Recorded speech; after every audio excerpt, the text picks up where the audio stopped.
Juan Kapitulo 6, versikulo 35. Si Jesus miingon kanila, "Ako mao ang pan nga naghatag sa kinabuhi. Ang muari kanako dili nagayod gutomon, ug ang mutuo kanako dili nagayod uhawon." Ang mga puno Pan sa kinabuhi. maglikon unta sa mong pagtuo ug gagaka kami sa pagtuman sa imong mahal nga kasuguan. Ginumana kaninyo. Santo sa Ebanghelyo sumala ni San Marcos. Sa kawas ni Jesus sa sakayan, nakita niya kining dakong panon sa katawhan. Naluoy siya pag-ayo kanila. Kasama man sila mga karnero nga walay magbalantay. O gitudluan niya sila daghang mga butang. Sa pagkahapon na, giadto siya sa iyang mga tinunan o giingnan, hapon na karon kaayo, awaaw kining dapita. Usa padtua mga tao sa kasikbit nga balangay, o makapalit sila makaon. Pamitubag si Jesus kanila, kamoy mo pakaon kanila. Ugon niya nangutana sila, kami ba'y imuhang papaliton og pagkaon, nga mobili og mga 2 ka gatos ka denaryo, aron ipakaon kanila? Nangutana si Jesus kanila, pila ba ang pan nga inyong dala? Susihan ninyo. Nasayra nila, kini, ningon sila kaniya. 5 ka pan o 2 ka isda.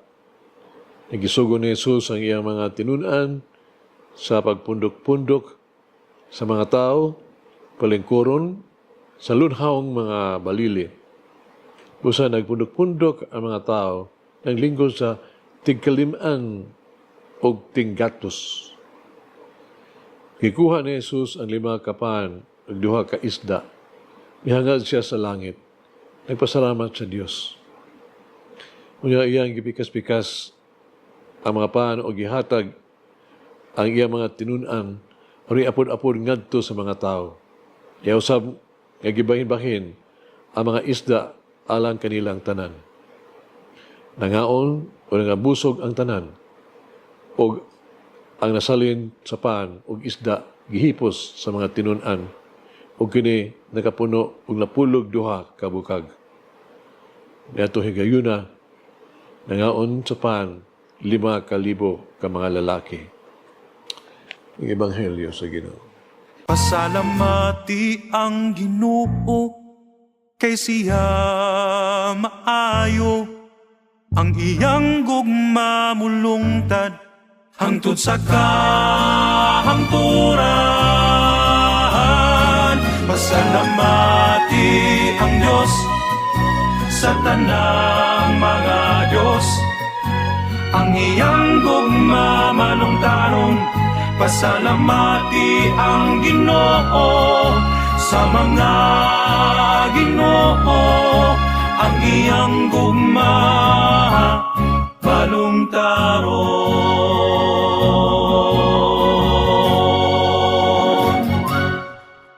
Suglanon nga di nasabtan ako ang usa ka higayo sa higayon ang kahulugan sa kanang kulong the dump ship o kanang karnero nga hanggaw ba.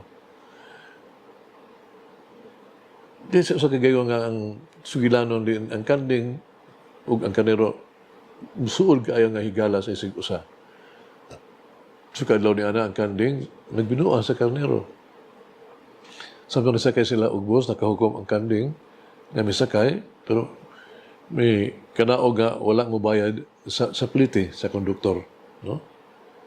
Mita santo nga ang karnero nga naglingkod mao'y pug pa na paplitiha para nilang 2. Ang karnero in taon, bisan pag nailad siya, ibayad gihapon sa plite para nilang 2. Suka ni adto matulpa nila kung adunay sakanan o boss nga moabot ang karnero di nagyud mulihok bisan unsa sa kapulgada 1 inch before bisan sa tunga-tunga sa kalsada apan inusinting mutanaw sa driver babaga niya mao ka nang hulagway sa Osaka mulaga dump ship po hanggang ang karnero sa usa ka diwa kini dili kaayo positibo nga hulagway kung mao ka na ang masabtan na Jesus ka nato. Ang karnero daw walay mahimo no? Sa daghang pamaagi bisan kurang kural sa hayop dili layo ang usa ka karnero maglisod sa pagpangita niini. Diha sa sibanan dali kining masaag o mawala.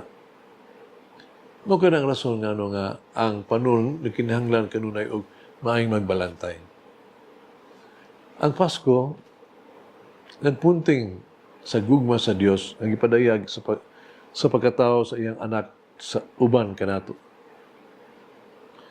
Ang mga pagbasa karong adlaw nagmatuod niini nga gugma sa reaksyon sa maayong magbalantay pagkita sa kaalautan nga sinati sa panon sa katawhan na misunod kaniya. Sa pagsunod kang Kristo, ang maayong magbalantay gitawag usab kita nga maghimong maayong magbalantay sa tuang mga kabus o kaigsuonan. Ang mga membro sa pamilya magkinahanglan sa pag-atiman, sa magkinahanglan sa igong maayong magbalantay sa isig usa. Ang mga batanon kinahanglan ano na yung mga tigulang nga mugiya kanila o mapakita gugma maayong magbalantay. Mga kabus nga dinagdaog ang mga nahimulag ka tanang nga ginahanglan kini kinahanglan maayong magbalantay karon.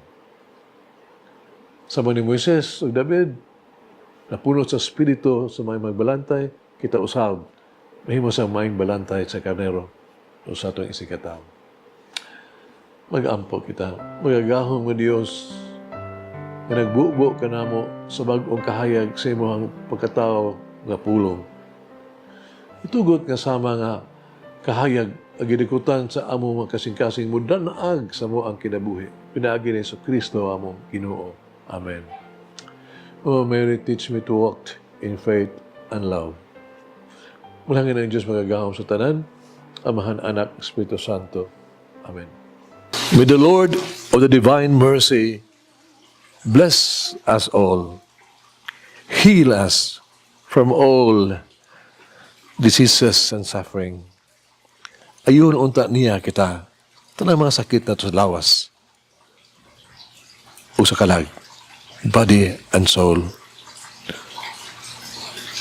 In the name of the Father, the Son, and of the Holy Spirit. Jesus, I trust in you. Amen.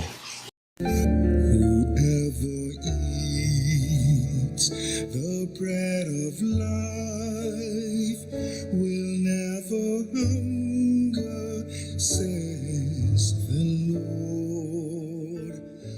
Kay galaan inyong nabati ang pagpaambit ug hamubong pamalandong sa pulong sa Dios pinaagi sa tulumanon. Pan sa kinabuhi nga gidumala ni Monsignor Daddy Selva. Hangtod na usab sa sunod higayon, daghang salamat.